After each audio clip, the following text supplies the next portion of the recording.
Sam Robinson was primed to be a star for Cincinnati. The Oxford, Ohio, native played in all but one game during his freshman year campaign with the Bearcats men's soccer team in 2019. The 6'1", 170-pound striker recorded a goal and 13 shots on target in his 699 minutes of play during the season and had more appearances than any other true freshman on the team. He had all the confidence in the world heading into his sophomore year, and he was ready to take on more responsibility for the team. Bob Donnan-USA Today Sports My freshman year turned out better for me than I expected, Robinson told Insider. I played more than I had thought I would.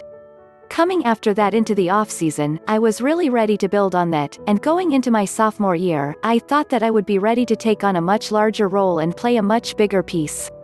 But obviously not anymore, he added.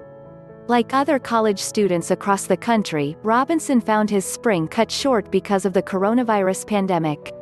The University of Cincinnati canceled in-person classes in mid-March. There would be no spring friendlies, no weight training, no team meetings, and no in-person bonding for the foreseeable future, or so they thought. A week or two after the school sent students home from campus, Robinson and his teammates were told to log in to a Zoom call on a Friday morning. Robinson said he and his teammates really all assumed that it was going to be news regarding a new coaching staff, a reasonable assumption given that longtime men's soccer head coach Hylton Dayes had resigned his post in early March. Instead, newly minted Athletic Director John Cunningham, along with the school's compliance department, the team's coaching staff, and others, broke the news that the University of Cincinnati would discontinue its men's soccer program, effective immediately. The coronavirus pandemic brought the entire sports world to a screeching halt, and college sports programs were among the hardest hit.